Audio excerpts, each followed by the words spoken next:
Hi, I'm Leanne Ely. I'm a nutritionist, a New York Times best-selling author, and some people even say I'm a life coach. I started the Daily Dish Show to share my story, my truth, and my journey to vibrancy, and to inspire others to do the same. Because it's all about grit, perseverance, and finding a way despite the odds.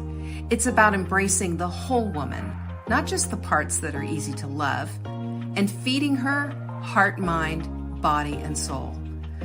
But I found that this isn't just my story, it's your story too. It's go time. This is the Daily Dish. Well, hello. And if you're wondering why we're so late starting, well, you can blame that on StreamYard. They deleted our show and then I don't know, from Facebook. Hello, Jocelyn. I'm glad YouTube wasn't working. Either was Facebook. We don't know. So we just, you know what? When tech doesn't work for you, you work for the tech and you do the things that they tell you to do. Oh, I got to put this here so you don't see my wire. That's what I'm doing over there. Anyway, I'm glad you're here. We've been doing the laws of the universe, which sounds, very ooga booga woo woo, but I'm telling you, I've really been enjoying taking a little bit of a dive into this. Anyway, let's get started with this week, shall we? We've got so much going on. As you know, our Recreate Your Life is happening. That is our book club, and we have had so many people join us for the year. And I think that's a smart way to go because I have stacks of books that I always thought, wouldn't it be fun to have a book club? Well, we have that. And it's absolutely fantastic.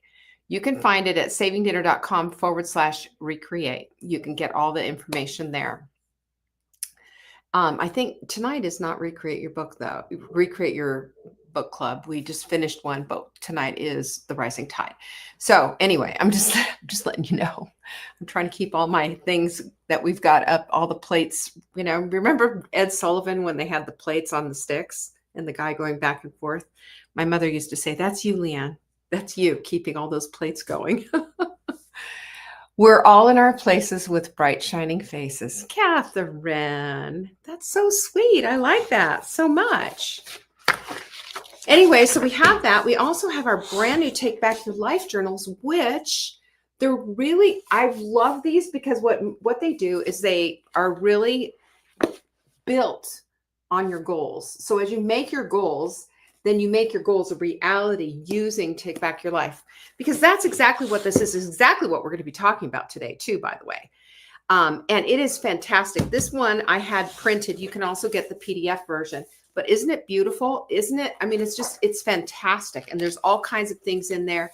They keep coming back and circling back and making you write it again so that it really imprints itself on you and gets those neural pathways built. That's how we change our habits. That's how we change our lives. That's how we become the women we're supposed to be. Because you're here on purpose and for purpose. You knew that. Anyway, isn't it beautiful? And I just want to give a shout out to our Jenny. She did the cover. She did the insides. She did a whole thing. Isn't it beautiful? It really is lovely. And there's the back, which is more of those same pretty florals. I love it. Did you get it, Jocelyn? Don't you love it? It is beautiful. It's also extraordinarily practical because you've got a monthly check-in, you've got a weekly check-in, you've got your daily check-ins, you've got reflections and planning. There's just so much to it that I love. It's setting your intentions for the day because you know that this is how everything works, man. It's really interesting when we start putting things in that kind of a perspective. Anyway, I want to tell you about that. I also, and you can find that at savingdinner.com/journal. I also wanted to tell you about the special of the week. We have Drop. And listen, Drop I love this supplement. It really does help your blood sugar levels. And this is important. And I don't care even if you've never had an issue with them, as we get older, our blood sugar levels naturally, when we're tested, go up. So let's keep them down. Well, there's all kinds of things that we can take in order to make that happen. And we've put it in one little capsule. right? And you're going to love this. It's an incredible supplement. I love this with all of my heart, mind, body, and soul. You can find it at savingdinner.com/show. And here's the kicker. If you buy one, we're going to give you two. That's pretty fun, right? Buy one, get two free. That's a great screaming deal. Find it at savingdinner.com/show. Jeanette's in the house, y'all. I'm so glad. Anyway, so that's all we have going for this week. Just wanted to give you the update on that. And don't forget, our quote of the week is Estee Lauder. You know, all these ladies with makeup, I mean, they were real go-getters back in the day. And these women, you know, were from like the 40s and the 50s and all of that. And she says, I never dreamed about success. I worked for it, which, yeah, that's how it's how it works, isn't it? So this whole few weeks, there are 12 laws of the universe. It's, you know, kind of the law of attraction type of a group put together. And a lot of times, and I did for years, brushed all that stuff off and went, that's just woo-woo. And, you know, you got to be hippy-dippy, you know, crunchy girl granola for all of that. And then I took another look at it. And I took a look at people who I knew and who were in my circle who were having very successful lives. And they seemed to have good relationships and they seemed to be happy and felt good about themselves and their lives. And I said, let's just take another look at this. And this one particular gal, and I'm sorry, I just do not remember her name. I can see her face clearly, wrote a book about it, which she gave me. I read and just went, whoa, this stuff makes sense.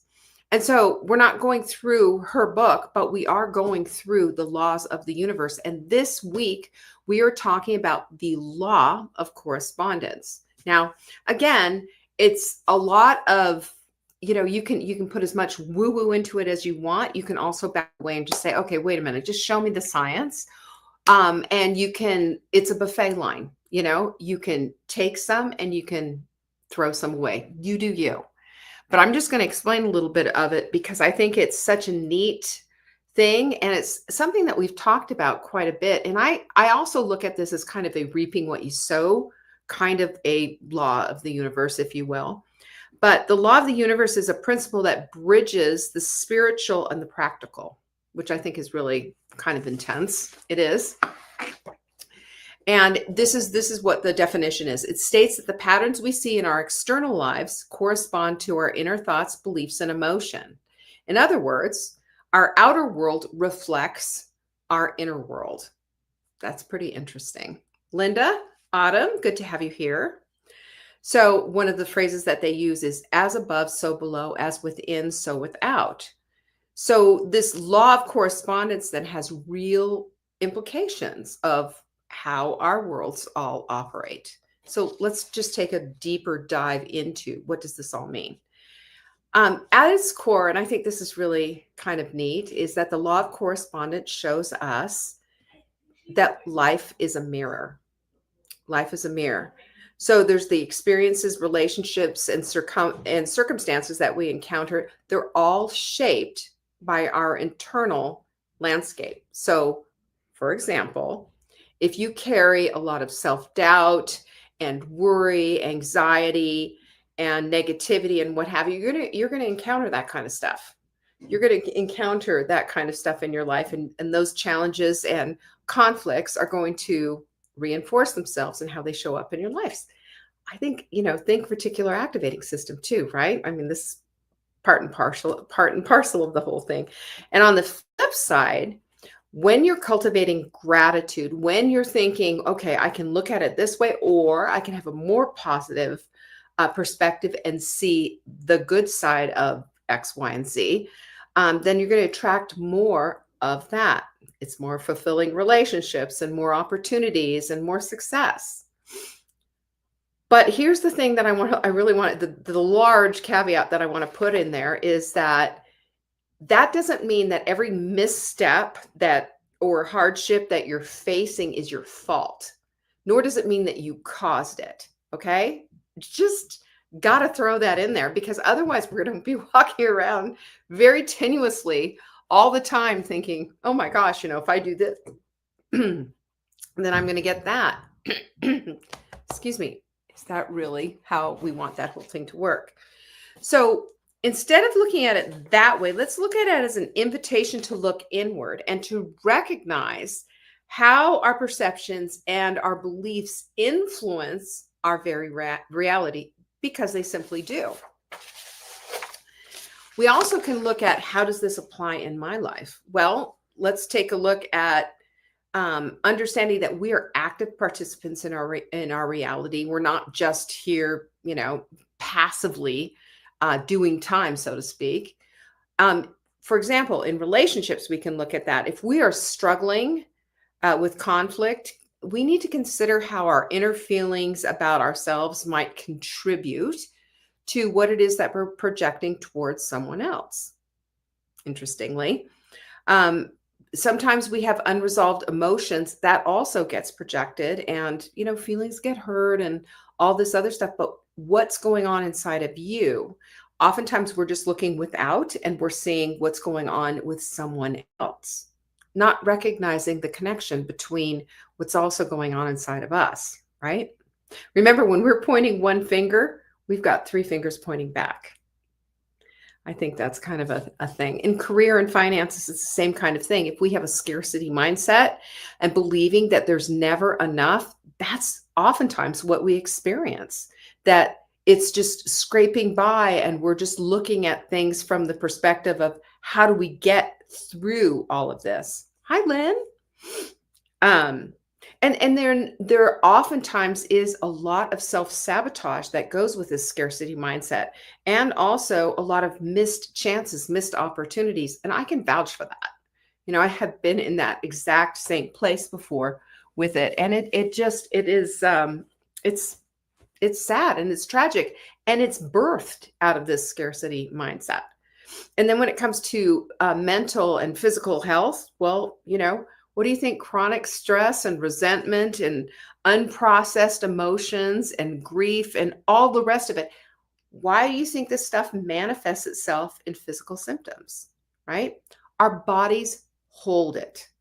Our bodies hold it. And there's a book called, oh golly, it's right on the top of my head. Oh, I can't remember the name of the book, but your body keeps an account. Your body keeps score is what it is. I think that's the name of it. But essentially what it is it's saying that you can't just have all of these emotions without it impacting you on some strong level. And the research shows that our emotional states influence our immune system, our digestion, and even chronic conditions. Then the other thing is, in broader systems in society, there's collective beliefs that a group can influence reality, which is true. We've seen this in action when we've seen cults. Remember the Kool-Aid people and drinking Kool-Aid with the Nikes and all of them going? So you can see that perpetuated in a group experience as well. So that's how all of this, corresponds in our lives. But there is science to it. Thank heavens modern science has taken a look at all of this and seeing the parallels of this law of correspondence in just regular reality in life. The body keeps the score. That's it. Thank you for that, Jenny. It's a very good book. I have it around here somewhere, but it just basically tells you, that resentment, it's going somewhere in your body. It's interesting. Well, what we know in science is cognitive behavioral psychology. They show us that our thoughts influence our behavior. Well, that's the law of correspondence right there. And what happens there is that shapes our external experiences. And we've all experienced that. Nancy's here. Hi, Nancy. Cheers, Mother Hen. I'm drinking my over 40 water and Crave water. Neuroplasticity. Again, we understand about that. And your brain has the ability to rewire itself by changing our internal thoughts. We know that. And isn't that such a relief to know? And aren't you so grateful that we have such an incredible brain and that our creator made it possible for us to literally change our minds. I don't know about you, but I look at that and I just think, wow, that changes everything.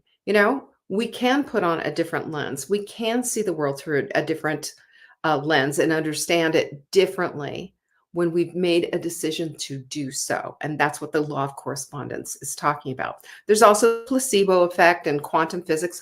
All of that stuff fits into this whole idea of the law of correspondence. So then the question becomes, how does one practice this law of correspondence? It isn't just that this is what it is. There's also a way to practice it.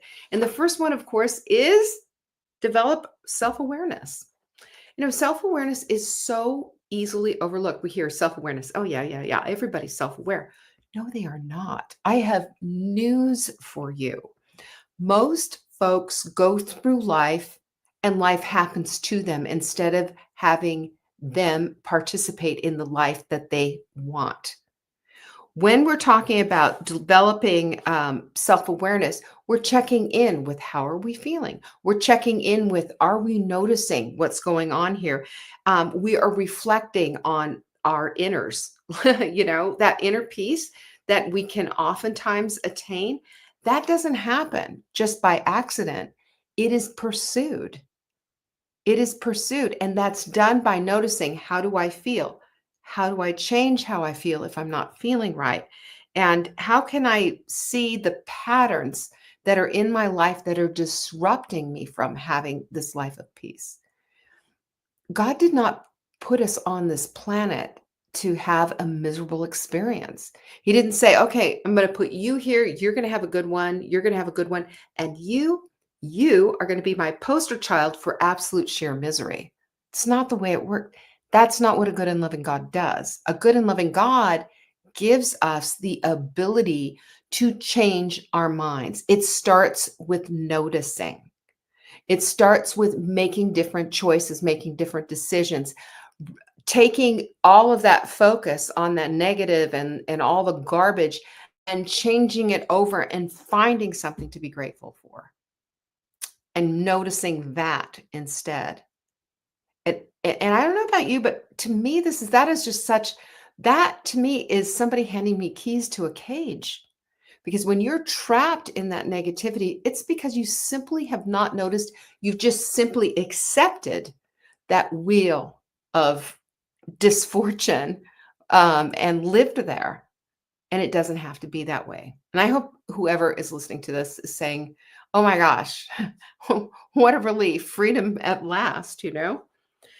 We have the opportunity at any time to reframe negative beliefs. We could say money's not hard, money's too hard to come by, or money doesn't grow on trees. We could have all the negative, uh, connotations that we had about money because of how we were growing up.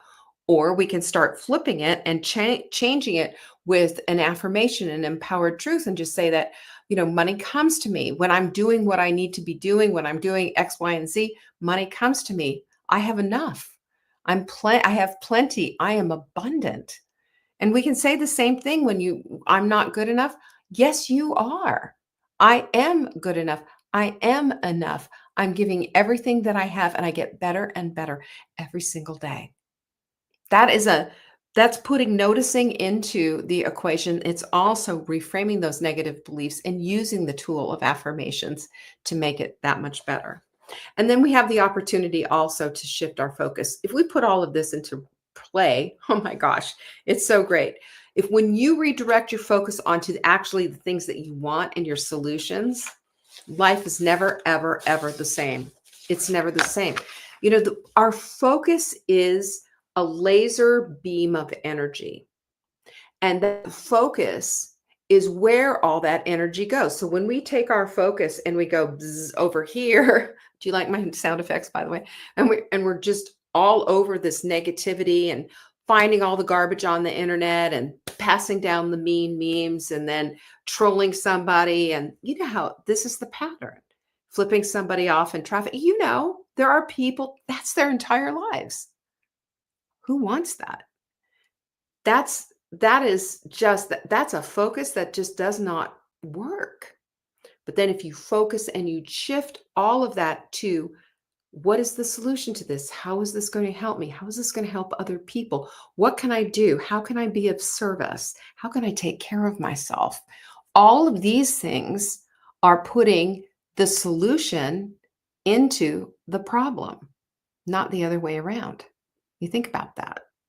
We also have to align our actions with our intentions, because you can't sit on your butt and say that, I'm an athlete sitting on your butt and watching people work out on YouTube and not doing it with them. Doesn't work. Um, so if we just see that little bit of shift and say, oh geez, I better get out of my chair and do something, there you go. Saved by the bell. Align with your actions. This is the alignment assignment. We're always in that place where we have to align with what it is that we want. We also need to be practicing our visualization. By the way, my visualization board is upstairs where I do my work in the morning, to visualize the life that I want, to visualize what it is that I want for 2025. This house is a result of visualization, a visualization exercise I had for several years, but it suddenly came to fruition, didn't it? And all of this is available to anyone. So when we do this, we are vividly taking our goals and creating a picture out of it, and it's in our heads and it's on our board. This is my old one. You've seen my old board, with the house on the water and all of that. It's exactly how we need to do this. It's exactly how we need to start seeing ourselves. It's exactly the way that we get what it is that we want. It might not be the exact picture, maybe not exactly, but you know what it is? It's close. And it represents and it encapsulates exactly what it is that we're wanting. And then when we surround ourselves with positivity, you've seen quote decks, right? Our quote decks are fabulous, by the way, and wonderful. Our quote decks are all quotes that make us feel good. And as we surround ourselves with those kind of words, we surround ourselves with little sticky notes on our mirrors that say, yes, you can. You've got this. You're fantastic. You are enough. When we surround ourselves with people who are going to be saying these things back to us, instead of the naysayers who come out of the woodwork and want to tell you what to do and how to live your life, that's when things start to change. But the bottom line is that the law of correspondence is a powerful reminder of the interplay between our inner worlds and our outer worlds. That's what it is. As you give, you get back. You understand that. And these lessons are deep within us, and they're practical, and they can change our lives when we understand that we are sowing discord in our hearts. For example, we're going to get discord out in our world, out in our experience. So whether you are navigating some personal changes, some professional changes, some new horizon, new whatever in your life, and you're just saying, I don't dig this, I don't love it, I want you to start thinking about, what can I cultivate inside instead, so that my insides can match my outsides. If there's a lot of stuff going on the outside, start finding the gratitude amidst the clutter of negativity, because it's there. It's there for all of us. And that doesn't mean that we're going to ignore feelings like grief and things like, relationships that have ended and all of the rest of it.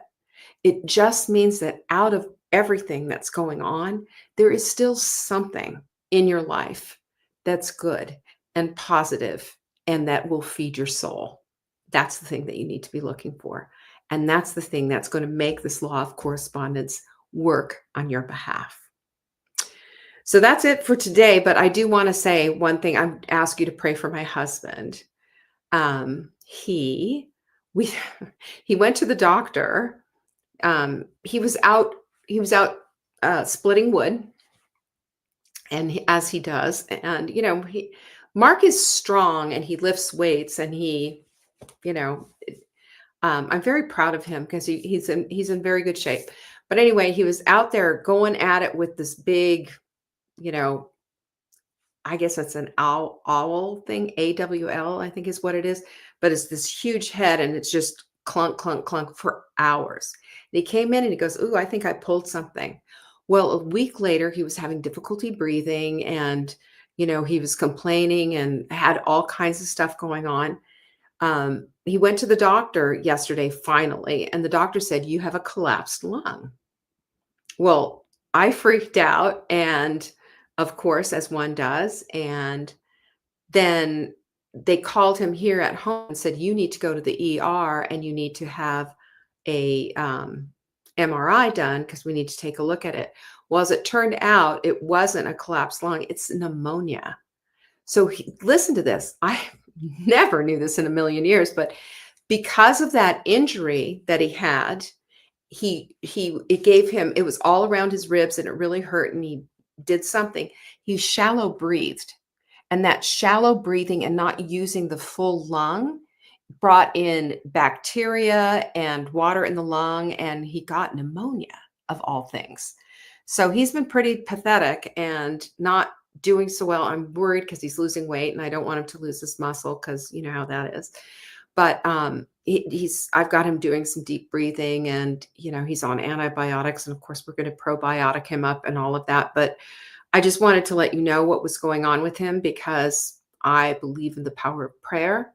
I want to see him get through this. It looks like it's going to be weeks. So, just send him some love and some encouragement, if you would, in your prayers. I appreciate it. And, he's a strong man. He's a good man, and he will get through this, of course. But isn't that awful? I had to share it.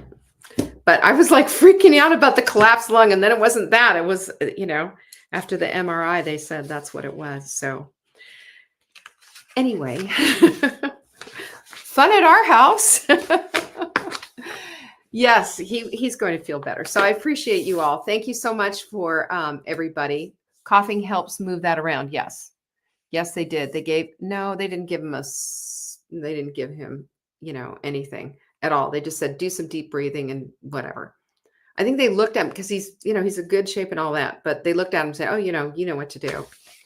So I do know what to do because I've been doing a deep dive on it and getting him better. So thank you again for all of your prayers. I appreciate you all. And I appreciate all for joining me today, and I will see you later. Peace be with you. Bye-bye. Thank you for joining me today. You can find me on TikTok for daily tips to help support your most vibrant life. And remember, you are the author of your own story. Until next time.